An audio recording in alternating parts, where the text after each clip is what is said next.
रानीगंज के बड़ी मस्जिद में रविवार को एक पीस मीटिंग का आयोजन किया गया। तंजीम अहले सुन्नत वल जमात की तरफ से आयोजित इस पीस मीटिंग में बड़ी मस्जिद के इमाम मौलाना मुजफ्फर हुसैन रिजवी और मस्जिद के सेक्रेटरी मौजूद थे। इन्हीं की अगुवाई में पीस मीटिंग का आयोजन हुआ। इनके अलावा इस मीटिंग के दौरान रानीगंज के तमाम मस्जिदों के मौलाना और सचिवगण मौजूद थे, जहां सैयद नूरी अशरफिश, मौलाना असद अली कादरी, मौलाना अब्बास, मौलाना अनवर रजा, मौलाना नसीम रजा मुख्य रूप से मौजूद थे। इनके अलावा कई स्थानीय लोग भी इस मीटिंग में मौजूद रहे।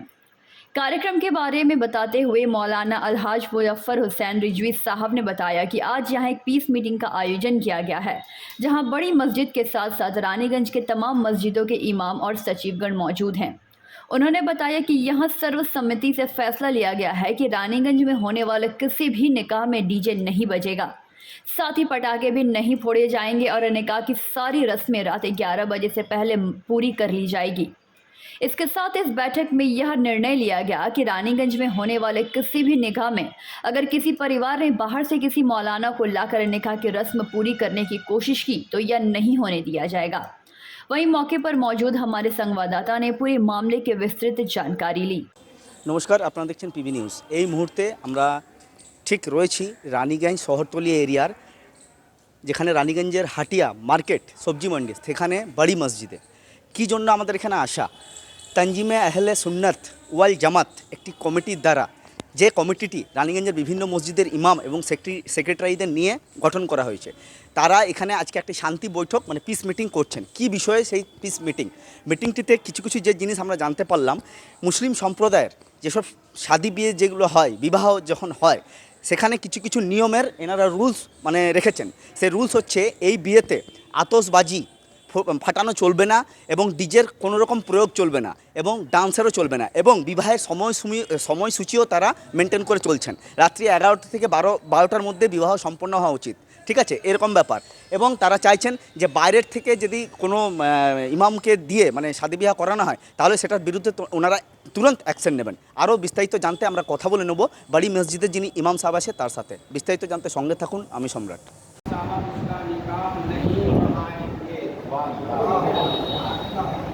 मज़कूरा उसूल व ज़वाबित से तमाम मसाजिद के ज़िम्मेदारान को मुतला कर दिया जाए। आज रानीगंज बड़ी मस्जिद में तमाम रानीगंज शहर के और इसके क़ुर्ब जवार में जितने आइम्मा हज़रात हैं, इमाम हज़रात, उलमाए कराम या मदरसे के मुहतमीम अराकीन और कमेटी वाले जितने सदर सेक्रेटरी मतवल्ली हज़रात हैं, सब आज हाजिर हुए हैं। इस बात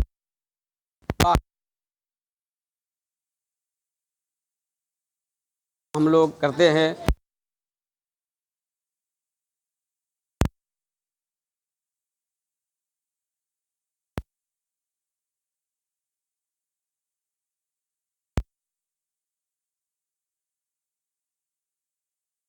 वाला काम है।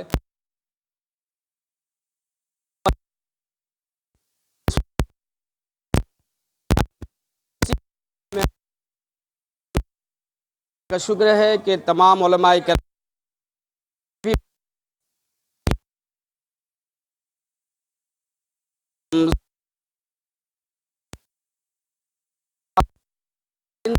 जुम्मा में हर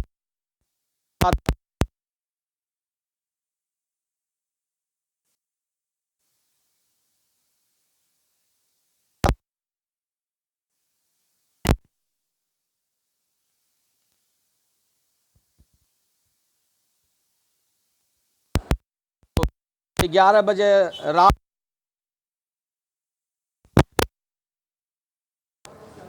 उज़्र माकूल होने के वजह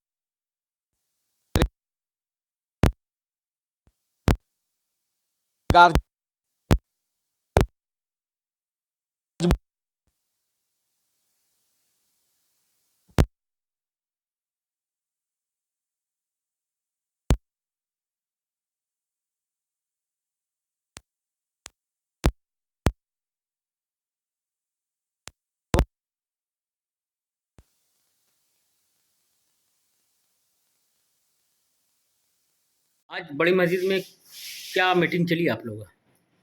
आज बड़ी मस्जिद में मीटिंग चली है शादी ब्याह के मुतालिक बहुत सारे जो खराफात होते हैं इसके लिए तमाम शहर रानीगंज के आइम्मा हजरात और जितने मदरसे के मोहतरम हजरात हैं, हर मसाजिद के सदर सेक्रेटरी या ज़िम्मेदारान हजरात हैं, उन लोगों को मौजूद किया गया था। वो लोग सब आए हैं और मुत्तफ़िक़ा तौर पे ये फ़ैसला हुआ कि शादी ब्याह में गैर शरई काम जैसे डीजे, गाना बजाना, नाच कूद ये सब होता है, इस सब को रोका जाए। और 2 बजे रात 1 बजे रात में जो बारात आती है, फिर उसके बाद निकाह पढ़ाने की इमाम हज़रात को जगाते हैं। इस सिलसिले में सारी बातें हुई है।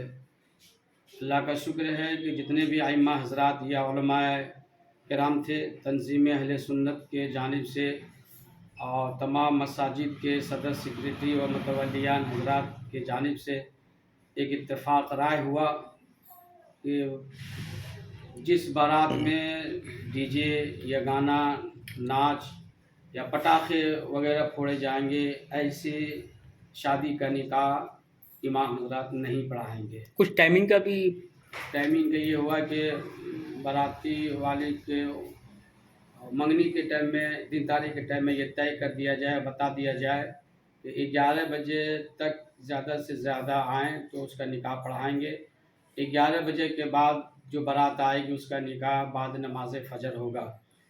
उज़्र माक़ूल होने पर अगर बाराती के जानिब से ये दरख्वास्त पेश करे कि हमारे साथ उज़्र पेश आई, अल्लाह न करे ऐसा हो किसी के साथ, किसी से गाड़ी एक्सीडेंट हो गई या किसी वजह से परेशानी हो गई जिसके वजह से, तो उसके लिए उलमाए कराम ने ये तो वक्फ़ा रखा है कि ज़्यादा से ज़्यादा 12 बजे तक उज़्र माक़ूल होने के पर 12 बजे तक उसका निकाह पढ़ाया जाएगा।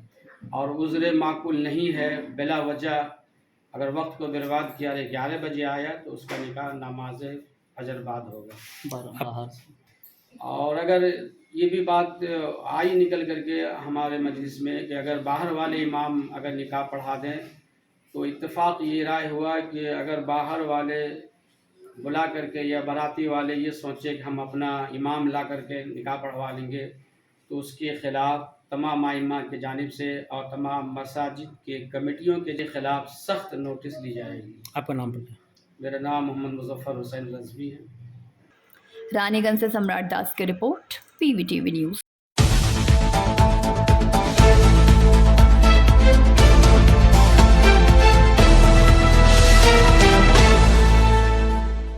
दुर्गापुर के न्यू टाउनशिप थाना अंतर्गत इंडो अमेरिकन मोड़ समीप GT रोड के किनारे बीती रात लहूलुहान स्थिति में एक युवक के शव पाए जाने से इलाके में सनसनी फैल गई। स्थानीय लोगों द्वारा युवक को इलाज हेतु विधाननगर महकमा अस्पताल भेजा, जहां इलाज के दौरान उसकी मौत हो गई। मृतक की शिनाख्त इस्पात नगर के भारतीय रोड निवासी 29 वर्षीय ओतोनु मुखर्जी के रूप में हुई है, जो निजी ऑनलाइन शॉपिंग कंपनी में सेल्समैन के तौर पर कार्य करता था। खबर मिलते ही परिजन महकमा अस्पताल पहुंचे एवं मौत को लेकर रहस्य बताते हुए जांच की मांग की। मृतक के परिजन प्रियव्रत मुखर्जी शुभोदित बंदोपाध्याय ने बताया कि उन दोनों शनिवार शाम ड्यूटी से लौटकर तकरीबन 7 बजे कंपनी की टीम लीडर सोबुज बैनर्जी से मिलने विधाननगर अपने 2 दोस्तों के साथ उनके मोटरसाइकिल से निकला था। काफी देर होने के बाद ओतनु घर वापस नहीं लौटने पर परिजनों को चिंता होने लगी। रात 9 बजे उससे अंतिम बार फोन पर बातचीत हुई। रात 10 बजे ओतनु से संपर्क नहीं हो सका। उसके कुछ देर बाद ही एक अज्ञात व्यक्ति का फोन आया कि ओतनु को झंडो अमेरिकन मोड़ के पास जख्मी हालत में पाया गया है और गंभीर हालत में उसे दुर्गापुर के अस्पताल में भर्ती किया गया है। खबर मिलते ही परिजन अस्पताल पहुंचे, जहां चिकित्सकों ने ओतनु को मृत घोषित कर दिया।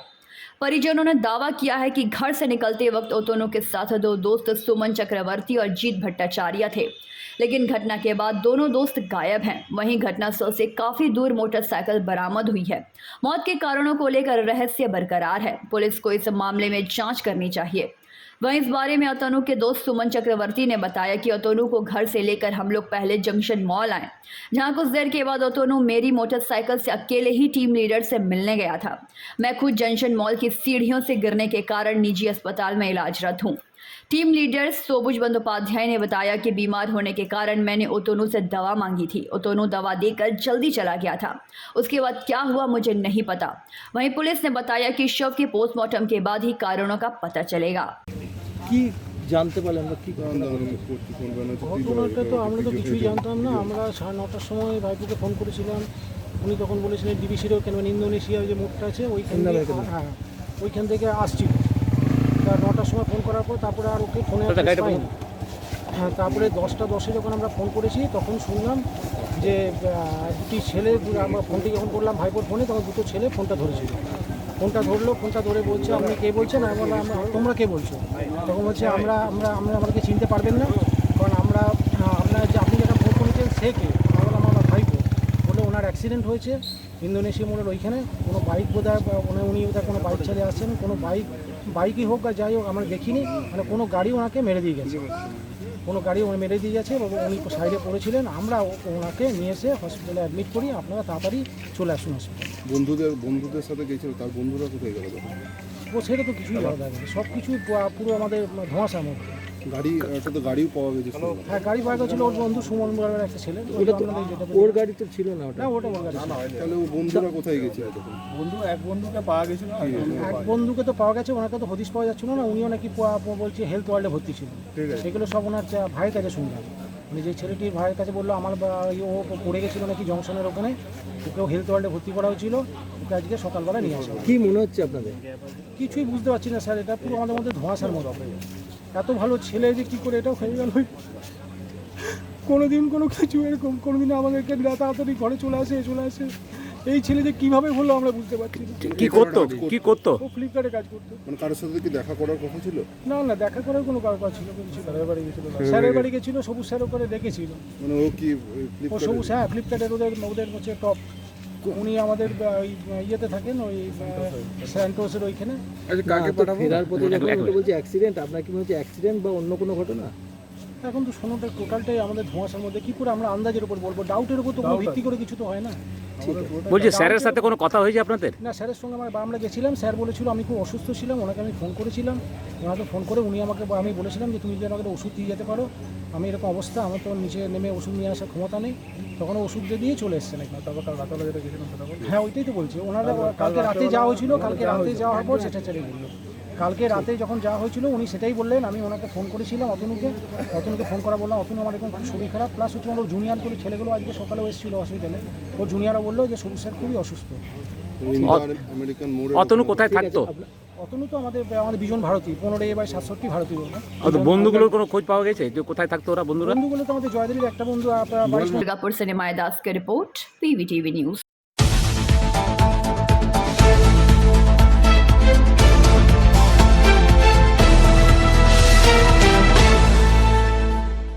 विश्व फिजियोथेरेपी डे होम्योफीलिया सेंटर में दुर्गापुर फिजियोथेरेपी सोसाइटी की ओर से जागरूकता अभियान चलाया गया। इस दौरान उपस्थित doctor Tapan Badhokar, neurologist doctor Praveen Yadav, homeophysiology society के Ajay Roy, doctor Deepali Badhokar, physiotherapist Pallav Chakraborty, Subhojit Banerjee, doctor Ruma Ghatak आदि मौजूद थे। कार्यक्रम की शुरुआत दीप प्रज्वलित करके की गई। उसके बाद उपस्थित डॉक्टरों ने फिजियोथेरेपी डे पर अपने वक्तव्य रखे।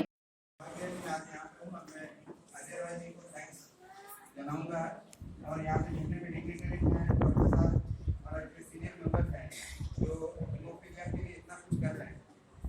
तो मैं आपको बता दूं, मैं न्यूरोलॉजिस्ट हूँ, तो अक्सर हिमोफीलिया पेशेंट मैं ज़्यादा देखता हूँ। पेशेंट मेरे पास तभी आता है जब ब्रेन में कोई हेमरेज हो, ब्रेन में कोई ब्लीडिंग, इंटरनल हेमरेज अगर ब्रेन में या स्पाइनल कॉर्ड में हो जाए तो फिर पेशेंट हमारे पास आते हैं। लेकिन हिमोफीलिया का ट्रीटमेंट जो है ब्लड हेमाटोलॉजिस्ट और डॉक्टर सब वो करते हैं। और सबसे ज़्यादा योगदान हिमोफीलिया के ट्रीटमेंट में हमारे फिजियोथेरेपी कोलीग्स का है। और जैसा कि आप सब जानते हैं, कोई भी मेडिकल प्रॉब्लम की ट्रीटमेंट जो होती है वो एक टीम वर्क होती है।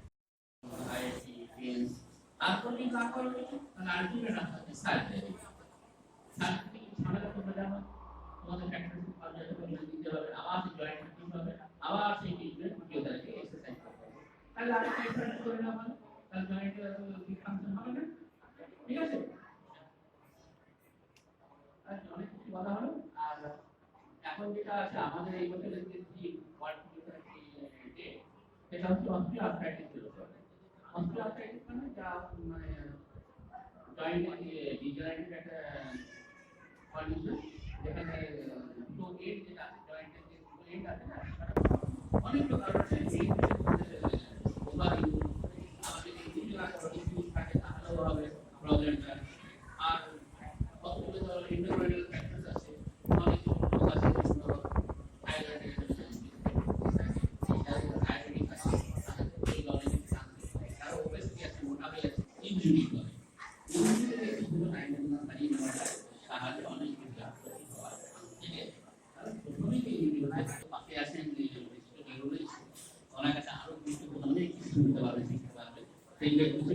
আপনারা এসেছেন এত পরিবার করে এত ইম্পর্টেন্ট কাজ বাদ দিয়ে এখানে এসেছেন তার জন্য আপনাদের সবাইকে ধন্যবাদ জানিয়ে আমার প্রসেস করছি।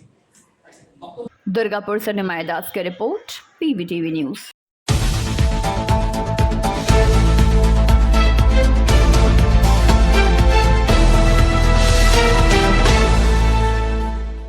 रविवार की सुबह करीब 10:30 बजे रैपिडो बाइक सवार ऑनलाइन ग्राहक बुकिंग के लिए सिटी सेंटर दुर्गापुर के बस स्टैंड के पास खुदीराम प्रतिमा के पास खड़ा था।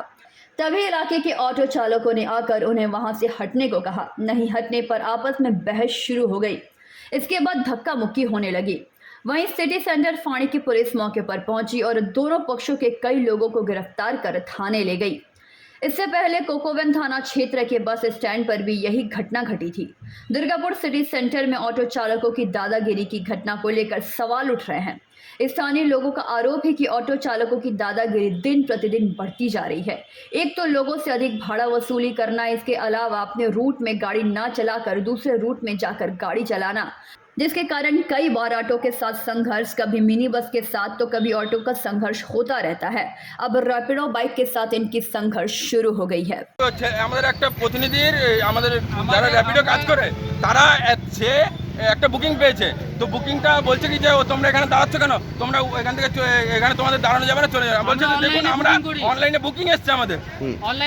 তারপরে ওই ভদ্রলোকের আমাদের যে রাইডার আছে তার চাবি টাবি কেড়ে নিয়েছে, দিয়ে তারপরে হুমকি সে বাজে বাজে খিস্তি তারপরে এসছে। এখন যারা সমাধান করতে আসছে তাদের মধ্যে থেকে এসে বড় খালি ঝামেলা, মানে উত্তেজনামূলক কথাবার্তা। দুর্গাপুর বাস স্ট্যান্ডেও তো মানে আপনার কাউকে মারধর করা হয়েছিল। আরে ওইখানেও করেছে, আমাদের ওখানে লোককে মাথা ফাটিয়ে দিচ্ছে। আরে ভাই আমরাও তো পেটের জন্য কাজ করছি, তাহলে কেন আমাদেরকে এসব কারা করছে?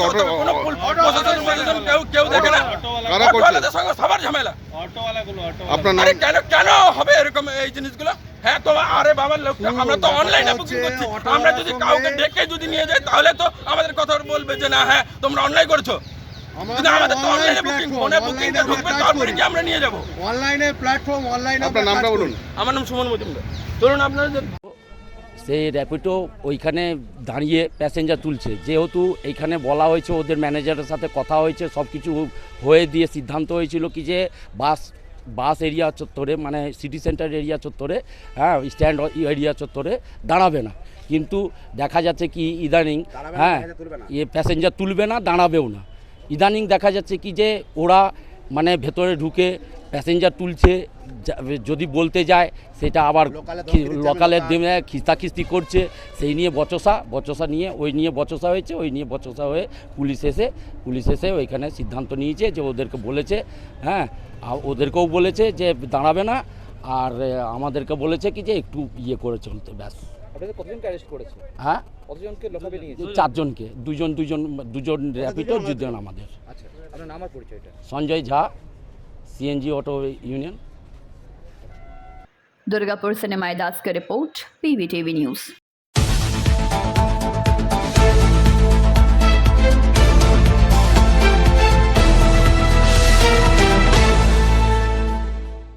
रानीगंज ब्लॉक टाउन के वाइस प्रेसिडेंट के तौर पर इंद्रजीत चक्रवर्ती को पदभार दिया गया।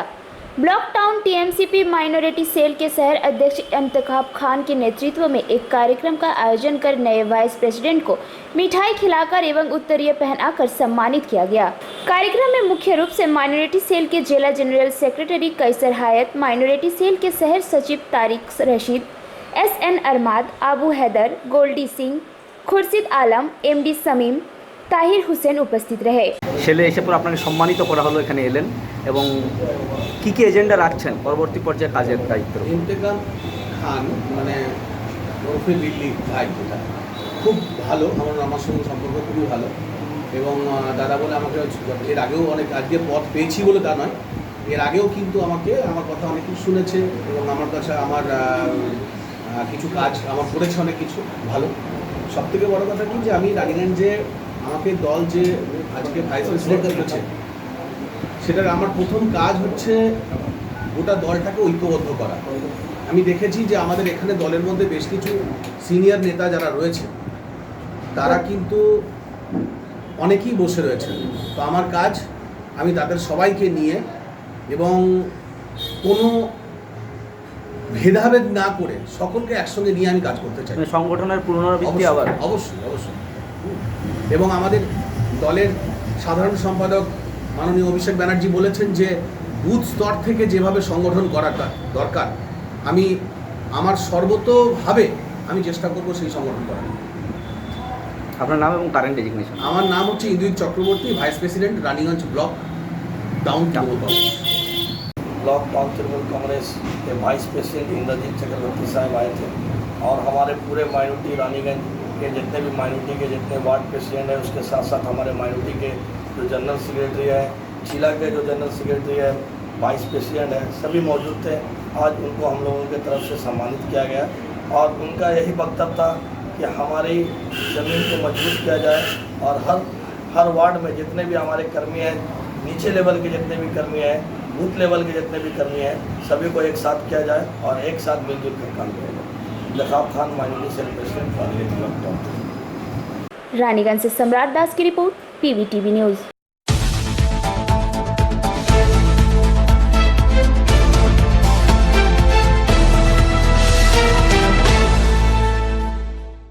अपने विवाह के लिए रानीगंज बाजार सोने के गहना ऑर्डर देने आई युवती की बैग से उच्चकों ने मिनी बस से 50,000 रुपये उड़ा दिया। बराकर की बेलुनिया ग्राम निवासी प्रियंका पाल ने बताया कि वे अपने परिवार के साथ रविवार को अपनी शादी के लिए रानीगंज बाजार में गहना बनाने की ऑर्डर देने आई थी। वह लोग आसनसोल के रानीगंज मिनी बस में आ रहे थे। बस में उतरने के पश्चात देखा उसके बैग में सोने के दुकानदार को एडवांस देने वाली 50,000 रुपये गायब है। युवती ने लिखित शिकायत रानीगंज थाना में दायर करवाई। शिकायत के बाद पुलिस मामले की जांच शुरू कर दी है। কোথায়? কোন বাসে আসছিলেন? না, কোথাকার বাস ছিল? কোনখান থেকে আসছিলেন? বড়াগড় থেকে আসছিলেন। এখানে কি করতে? বাজার করতে? আপনি বড়াগড়ে থাকেন? কোথায় থাকেন বড়াগড়ে? চুরিটা কোথায় হলো? বাসের মধ্যে? কি নাম আপনার? रानीगंज से सम्राट दास की रिपोर्ट, PVTV न्यूज़।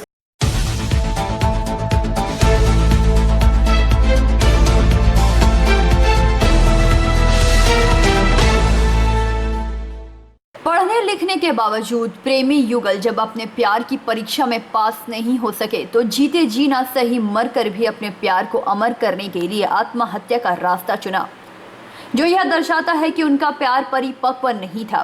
यदि वह प्रेमी जोड़ा परिपक्व रहते तो कभी भी ऐसी राह नहीं अपनाते। उनके इस कृतज्ञ से पूरे इलाके के लोगों का दिल दहल गया है। यह दिल दहलाने वाली घटना घटी है आसनसोल नगर निगम के 14 नंबर वार्ड के कल्ला स्थित इंडियन ऑयल के चासीपाड़ा में, जहां आसनसोल अरुणोमय स्कूल के 12वीं कक्षा के छात्र 17 वर्षीय राहुल पासवान ने शनिवार की सुबह अपने घर में ही गले में फांसी का फंदा लगाकर आत्महत्या कर ली। घर वालों ने जब उसका झूलता हुआ शव देखा तो चीख पुकार मच गई, जिसके कारण स्थानीय लोग भी वहां एकत्रित हो गए। मौके पर वार्ड के पार्षद उत्पल सिन्हा भी पहुंचे। इसकी सूचना पुलिस को दी गई। पुलिस शव को अपने कब्जे में कर पोस्टमार्टम के लिए आसनसोल जिला अस्पताल भेजा। अभी इधर पोस्टमार्टम पूरी भी नहीं हुई थी कि उसी इलाके के राहुल के घर के समीप ही एक सब्जी विक्रेता कमलदेव सिंह की पुत्री अरुणोदय स्कूल के कक्षा 12वीं की 17 वर्षीय छात्रा पूनम कुमारी ने अपने घर के सामने इंडियन ऑयल के समीप स्थित ईसीएल के एक परित्यक्त खदान में कूदकर अपनी जान दे दी। देखते ही देखते घटनास्थल पर लोगों की भीड़ जमा हो गई। और जहां पार्षद भी पहुंचे। रविवार की सुबह तक शव नहीं मिला, जिसके खोजने का कार्य लगातार जारी रहा। शव को निकालने के लिए ईसीएल के सीतारामपुर स्थित रेस्क्यू टीम 12 लोगों को भेजा गया, जिसके साथ क्रेन की मदद से शव को निकालने की कोशिश की, परंतु नहीं निकल पाया। इस विषय पर घटनास्थल पर मौजूद ईसीएल के भानोड़ा ओपन माइंस के कांटा बाबू प्राण गोप ने कई बातें कही। गौरतलब है कि आत्महत्या करने वाले दोनों बालक बालिका नाबालिग थे।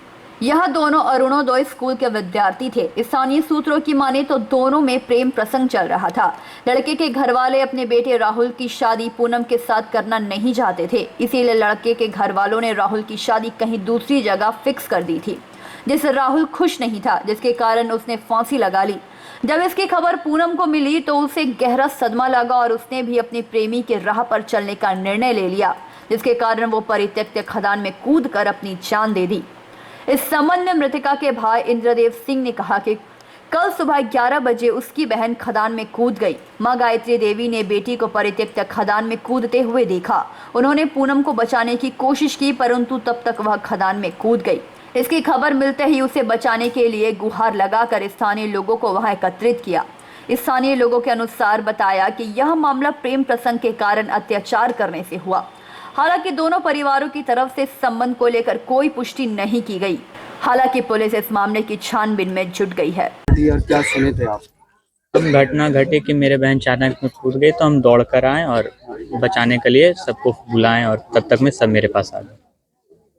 क्यों कूदी है, किस कारण से? बोला जा रहा है टॉर्चर का कारण है, लव केस का कारण है। फिलहाल अभी स्थिति क्या है आप लोग का? देखिए अभी स्थिति खराब है, सर लोग भी कोशिश कर रहे हैं, बॉडी अभी तक रिकवरी नहीं हो गया, 24 घंटा से ऊपर होने जा रहा है। आपका नाम और बहन का नाम? मेरा नाम इंद्रदेव सिंह और बहन का नाम पूनम कुमारी। আমি কালকে এখানে একটি ছেলে সুইসাইড করেছিল, আমরা হসপিটালে ছিলাম। তো হসপিটালে শুনলাম যে একটি মেয়ে সুইসাইড করেছে সামনের চানকে। তো এই চানকটা বাইরে থেকে দেখে বোঝা যায় না, এলাকায় আমি বহুবার এসেছি। তো চানকটা এসে দেখলাম একটা বিভৎস চানক, এখানে বাউন্ডারি দিয়ে এসিএল কর্তৃপক্ষ ঘিরে রেখেছে, চানকে ঝাঁপিয়ে দিয়েছে। আমরা সঙ্গে সঙ্গে এখান থেকে নর্থকে ফোন করলাম। নর্থের প্রশাসন অত্যন্ত তৎপরতার সাথে 10 মিনিটের মধ্যে তার ফায়ার ব্রিগেড, তার স্টেট ডিজাস্টারের টিম এবং তারা সক্রিয়ভাবে এখানে কাল থেকে পরিশ্রম করছে, কিন্তু এখনও পর্যন্ত রিকভারি হয়নি। আসলে এই চানকটার এমনই মানে ভৌগোলিক বৈশিষ্ট্য যেখানে খুঁজে পাওয়া খুব মুশকিল। ন্যাশনাল ডিজাস্টার টিমকেও ডাকা হয়েছে, কালকে বিকেলবেলায় নর্থের বড়বাবু খবর দিয়েছেন এবং তারা কি খুব শীঘ্রই এখানে পৌঁছে যাবে। আশা করি এটা রিকভারি করবে। এবং যে পরিবার থেকে ঘটনা ঘটেছে, একটি নাবালিকা মেয়ে মৃত্যুর এই অ্যাক্সিডেন্ট এবং সুইসাইড, এটা বলা যায় না। আমরা সমব্যথী, আমরা কাল থেকেই এই পরিবারের পাশে আছি সমস্ত স্থানীয় মানুষ নিয়ে, এবং এটা উদ্ধার হওয়ার পরে আমরা দেখবো পরিবারের সাথে কি কারণে দেখুন এই বিষয়টা এখনো আমরা সঠিকভাবে বলতে পারবো না। স্থানীয়ভাবে কিছু কিছু লোক বলছে একটা প্রণয় ঘটিত ব্যাপার আছে, কিন্তু যতক্ষণ না দুটো বা পরিবারের থেকে আমরা শুনছি ততক্ষণ এটা ক্লিয়ার আমরা বলতে পারবো না। আপনার নাম? उत्पल सिंह, এই ওয়ার্ডের councillor, ward number 14 councillor. Asansol से संतोष मंडल की रिपोर्ट, PVTV न्यूज।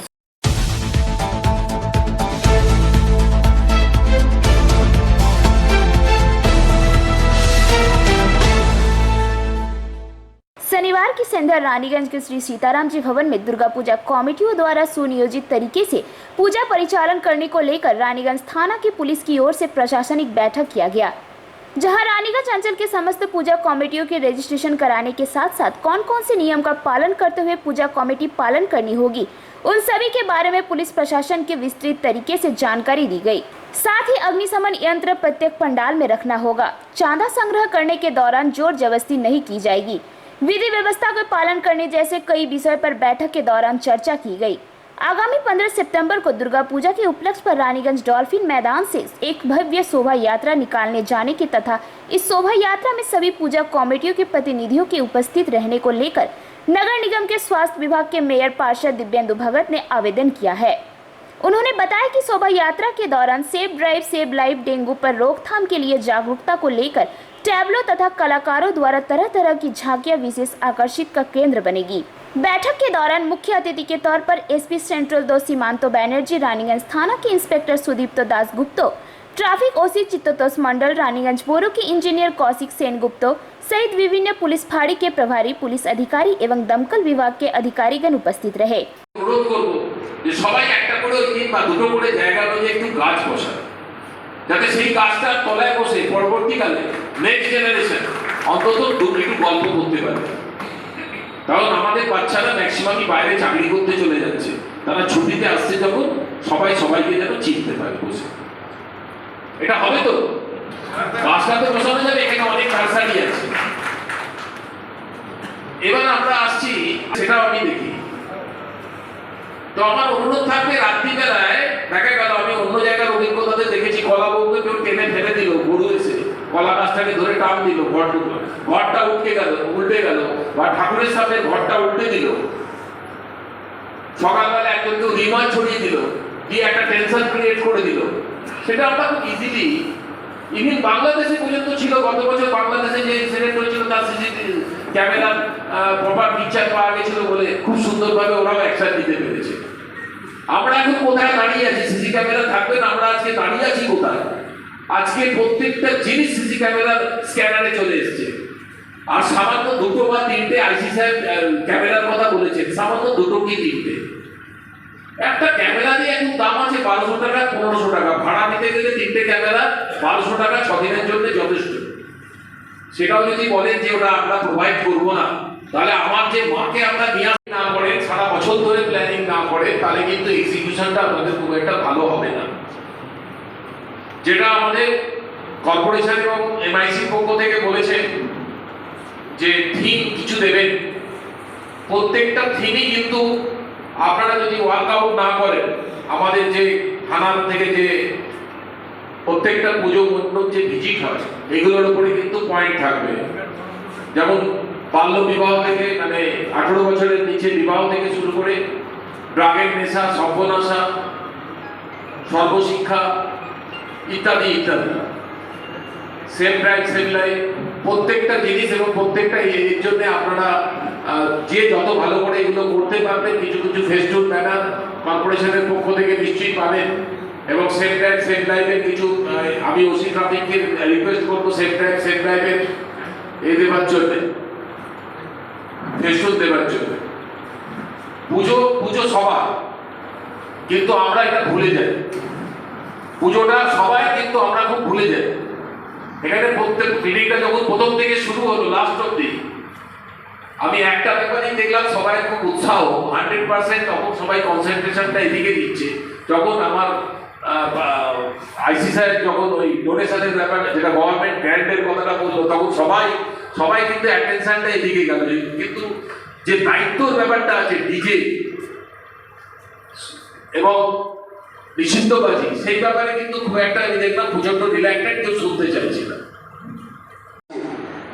আমরা আজকে যেরকম আমরা গর্বিত, আমাদের দেশ গর্বিত, বাংলা গর্বিত, আর পুরো বিশ্ব গর্বিত।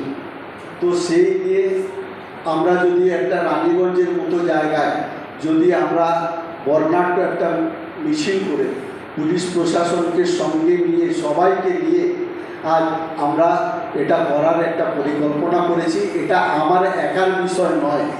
আর যদি ওসি স্যার বলেছেন যে দিব্যেন্দুবাবুর উদ্যোগ, তো দিব্যেন্দুবাবু একা নয়, দিব্যেন্দুবাবু এখানকার সবাই মানুষকে নিয়ে, আমি এখানকার জনগণ, আমিও একটা আপনাদের মতো সোশ্যাল ওয়ার্কার।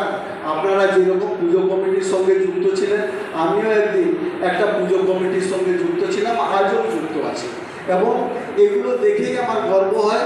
এবং রানীগঞ্জের মানুষের মধ্যে একটা আলাদা উৎসাহ দেখতে পাই। এবং তার সঙ্গে সঙ্গে আমি সকলকে অনুরোধ করব যে যতগুলো পুজো কমিটি আছে তারা সবাই এই মিছিলে অংশগ্রহণ করবেন। এবং আমি এর আগে মিউনিসিপ্যালিটি আমাদের বড়োতে মিটিং হয়েছে। रानीगंज से सम्राट दास की रिपोर्ट, पीवीटीवी न्यूज।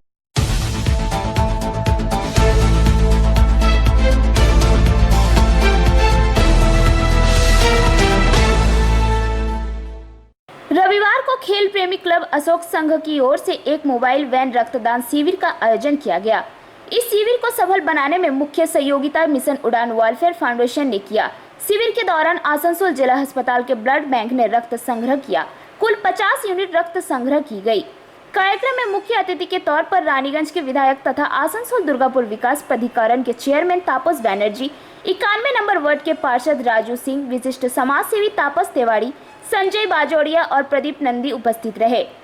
शिविर के दौरान विधायक ने रक्तदान के विषय पर मुख्य वक्ता के रूप में कहा कि रक्तदान के प्रति लोगों को जागरूक करनी होगी। वर्तमान समय में विभिन्न संस्था लगातार रक्तदान शिविर का आयोजन कर रही है, जो सहकार्य है।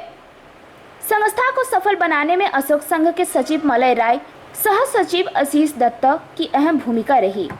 আমাদের দেশে রক্তের তো ক্রাইসিস আছেই, এবং তার মধ্যে কিছু কিছু অর্গানাইজেশন আছে নিঃস্বার্থভাবে তারা এই কাজগুলো কথা ফোন করছিল আমাকে।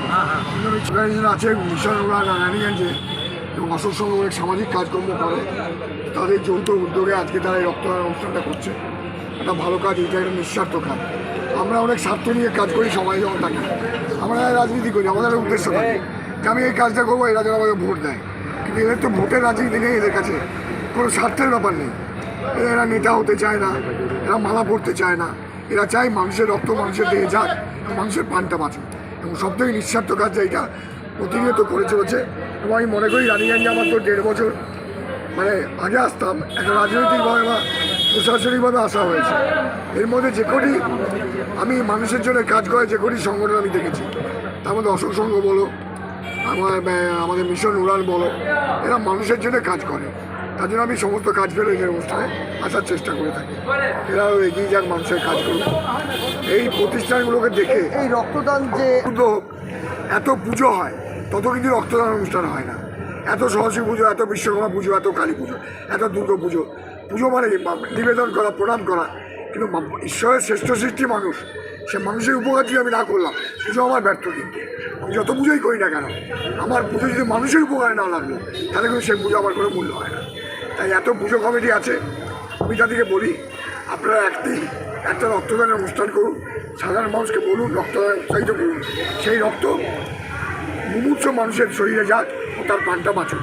তাই ঈশ্বর কিন্তু সেদিনই হাসবে এবং আশীর্বাদ করবে। এটা রক্তদান শিবির, ভ্রাম্যমাণ রক্তদান শিবির আমরা এটা অনুষ্ঠিত করেছি। এই লক্ষ্য তো বোঝা যাচ্ছে না, আমরা এলাকায় প্রচুর প্রচার করেছি, মাইকিং প্রচার করেছি। এখন মোটামুটি রেসপন্স ভালো আছে, দেখা যাক কত দূর হয়। না মোটামুটি এখন আগেকার চেয়ে এখন চেতনার মান অনেক বেড়েছে। আমাদের এখানে নিয়মিত রক্তদান বিভিন্ন সংগঠনের পক্ষ থেকে করা হচ্ছে এবং মানুষ কিন্তু রক্ত দিচ্ছে এখন। এবং সবচেয়ে ভালো লাগছে অসময়ে যখন মুমূর্ষু রোগীর রক্তের প্রয়োজন হচ্ছে, রক্ত পাচ্ছে। আমার নাম মলয় রায়, কার্যকরী সভাপতি। रानीगंज से सम्राट दास की रिपोर्ट, PVTV न्यूज।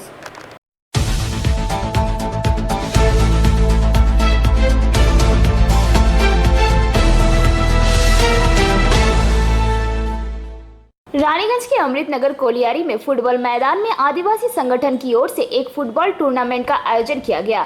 टूर्नामेंट में कुल 16 टीमों ने हिस्सा लिया। खेल का फाइनल मैच माँ माटी मानुस टीम और सुपर हंटर फुटबॉल टीम के बीच खेला गया, जिसमें टाई ब्रेकर से माँ माटी मानुस टीम जयी हुई है। यह टूर्नामेंट आदिवासी संगठन के सचिव अजीत कोड़ा के नेतृत्व में किया गया। खेल में मुख्य अतिथि के तौर पर आसनसोल दक्षिण की विधायिका अग्निमित्रा पाल उपस्थित हुई। अजीत कोड़ा ने बताया कि भारत की राष्ट्रपति बनी आदिवासी महिला द्रौपदी मुर्मू के पदभार संभालने की खुशी में प्रधानमंत्री को शुभेच्छा देने के उद्देश्य से आदिवासी संगठन की ओर से ऐसा मैच का आयोजन किया गया। मौके पर मौजूद विधायिका अग्निमित्रा पाल आदिवासी के लोक संगीत में मंत्र मुग्ध होकर उठी। उन्होंने अपना वक्तव्य रखते हुए खेल में हिस्सा लिए एक टीम माँ माटी मानुस पर कटाक्ष करते हुए कहा कि खेल के बीच भी तृणमूल राजनीति कर रही है। हो सकता है ये पार्टी तृणमूल की है, लेकिन खेल के बीच में राजनीति करना बिल्कुल ही उचित नहीं है। साथ ही उन्होंने ये भी कहा कि हर जगह पर तृणमूल की दुर्नीति और दुष्कृति की खबर आ रही है। अब तृणमूल पार्टी के पास कुछ भी नहीं बचा है। खेल के बीच में भी वह राजनीति करना चाहते हैं। রাজনীতিকে আনতে চাই না, খেলায় হতে পারে নামটা মা মাটি মানুষ, হতে পারে তাদের আমাদের সরকারের যে দল যে পার্টি টিএমসির সাথে জড়িত, কিন্তু তাতে আমরা কিছু এসে যাই না। তাকে খেলা একটা অন্যরকম জগৎ। আমার তো মনে হয় যে আজকে পশ্চিমবঙ্গের সর্বনাশ হয়ে গেছে অলরেডি, মানে রাজ্যটা চুরমার হয়ে গেছে। আজকে দেখতে পাচ্ছেন চারিদিকে দুর্নীতি আর দুষ্কৃতি সব এক হয়ে গেছে। আর তাদের মাননীয় মুখ্যমন্ত্রী নাম দিচ্ছেন বীর, তারা নাকি বীর। কিন্তু আজকে আমি এটাই বলতে চাই যে যদি নয় খুব শীঘ্রই ভারতীয় জনতা পার্টি পশ্চিমবঙ্গের সরকার গড়বে, এই সরকার আর থাকবে না এই দুর্নীতির জন্য। কিন্তু আমরা সবসময় চেষ্টা করবো যে খেলাধুলো, কালচার এবং সংস্কৃতি এর মধ্যে যেন রাজনীতি না ঢোকে, খেলাধুলোকে যেন রাজনীতির থেকে আলাদা করা হয়, পড়াশুনোকে যেন রাজনীতির থেকে আলাদা করা হয়, সংস্কৃতির মানুষকে যেন রাজনীতি থেকে আলাদা করা হয়। খেলাটা আরম্ভ করেন ডিসাইড করবেন, কিন্তু আমার মনের ইচ্ছেটা আমি বললাম, তাই আমার কিছু যায় আসে না। মা মাটি মানুষ, ভালো করে খেলা হোক, সেই স্পিরিটটাই আলাদা, স্পিরিট নিয়ে আমরা লড়াই করি। रानीगंज से सम्राट दास की रिपोर्ट, पीवीटीवी न्यूज।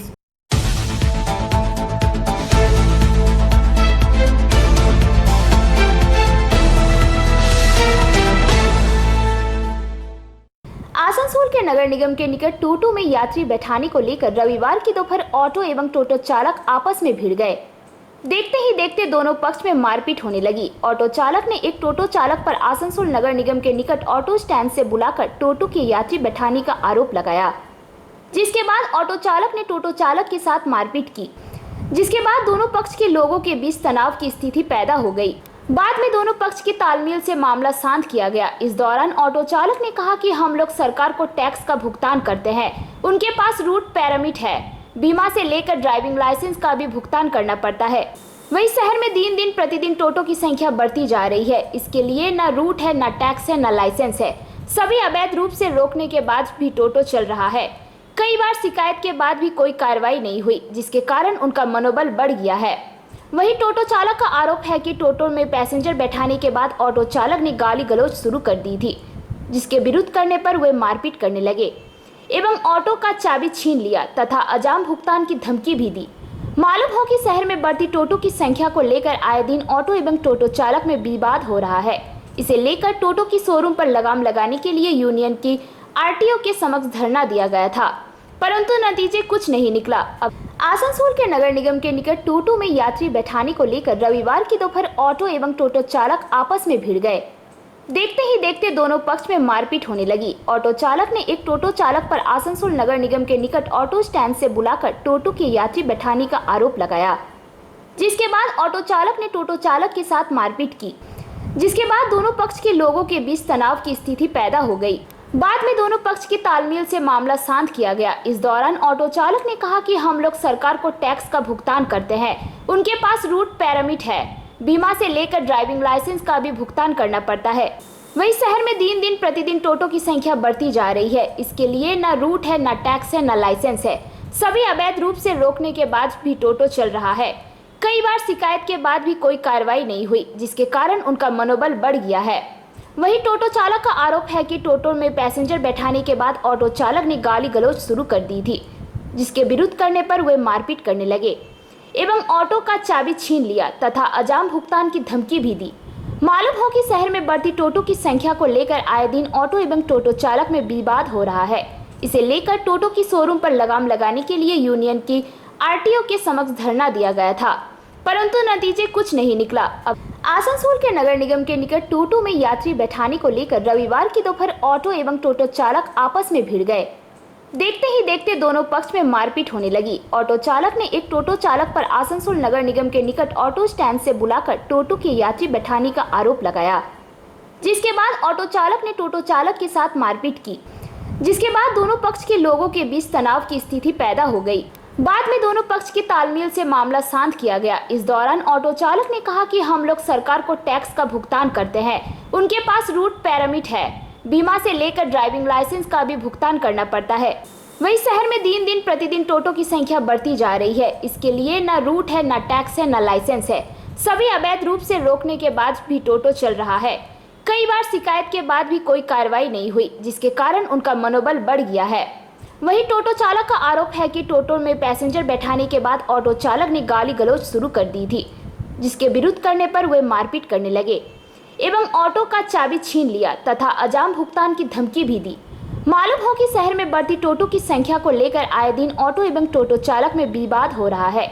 इसे लेकर टोटो की शोरूम पर लगाम लगाने के लिए यूनियन की आरटीओ के समक्ष धरना दिया गया था, परंतु नतीजे कुछ नहीं निकला। अब आसनसोल से संतोष मंडल की रिपोर्ट, पीवीटीवी न्यूज।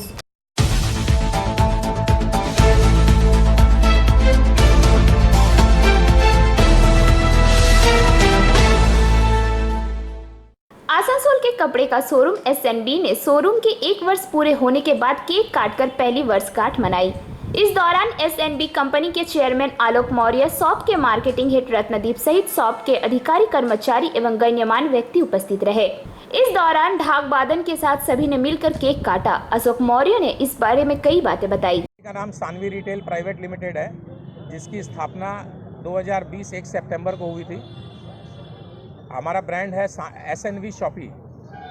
ये हमारा आसनसोल में ये 70 नंबर शोरूम है और इसका ये हम लोग पहली वर्षगांठ मना रहे हैं। इसमें हमारे सबसे अधिक योगदान अनिल जी का रहा है, जिन्होंने हमको ये जगह मुहैया कराई। और मैं आसनसोल के लोगों के लिए को बहुत बहुत धन्यवाद देता हूं कि उन्होंने हमारे ब्रांड को पसंद किया और हमारे यहाँ से अच्छी खरीदारी की है, जिससे कि हम इस्टेब्लिश हो सके हैं। और मैं आशा करूंगा कि हम इसी तरह आसनसोल के लोगों को अच्छे कपड़े किफ़ायती दामों में दे सकें, क्योंकि हम धागा से लेके कपड़ा तक बनाते हैं। तो हम चाहते हैं कि हम अपने यहाँ के लोगों को अच्छी चीज़ें सही दामों पे उपलब्ध कराएं और वो हमारी कोशिश हरदम रहेगी। धन्यवाद। तो पूजा आ रही है, पूजा के लिए कुछ स्पेशल ग्राहकों के लिए कुछ है क्या ऑफर? हाँ, इस साल की दुर्गा पूजा के लिए हमने ग्राहकों के लिए स्पेशल कुछ गिफ्ट आइटम रखी है। कुछ परचेज पे कुछ गिफ्ट आइटम है जो कि बहुत ही मतलब प्राइस के हिसाब से आप देखेंगे तो बहुत ही फ़ायदे की चीज़ें हैं। जैसे हम डिनर सेट दे रहे हैं, गैस चूल्हा दे रहे हैं, वो एक बाइंग के ऊपर हमने काफ़ी गिफ्ट रखी है। प्लस हमारा यहाँ रिवार्ड सिस्टम भी है, हम कूपन्स भी देते हैं लोगों को, जिससे कि वो आगे उसका बेनिफिट ले सकें। आपका परिचय सर? मेरा नाम आलोक मौर्य, मैं इस कंपनी का चेयरमैन हूँ। वैसे मुझे टेक्सटाइल मार्केट में 43 ईयर्स हो गए हैं काम करते हुए। शॉपी আমরা এটা স্টার্ট করেছি 2020 1 সেপ্টেম্বর থেকে কোম্পানি স্টার্ট হয়েছে। আর আমাদের এটা 70th শোরুম, 70 নম্বর শোরুম। এটা আমরা 1 বছর আগে এখানে উদ্বোধন করেছিলাম। আমাদের অনিলজির मतलब এর উপরে খুবই আমাদের কি বলবো, ওনার কারণে এটা উদ্বোধন হতে পেরেছিল। আর আজকে আমরা ফার্স্ট অ্যানিভার্সারি এখানে সেলিব্রেট করছি। তার জন্য আমি এখানকার লোকাল লোকের খুবই ধন্যবাদ যে ওরা আমাদের ব্র্যান্ডকে পছন্দ করেছে আর আমাদের এখান থেকে ভালো কেনাকাটা করে। আর সবথেকে বেশি আমি অনিলজিকে থ্যাংক ইউ বলবো যে উনি আমাদের খুবই সহयोग করছেন সব জায়গায়। Thank you. आसनसोल से संतोष मंडल की रिपोर्ट, PVTV न्यूज़।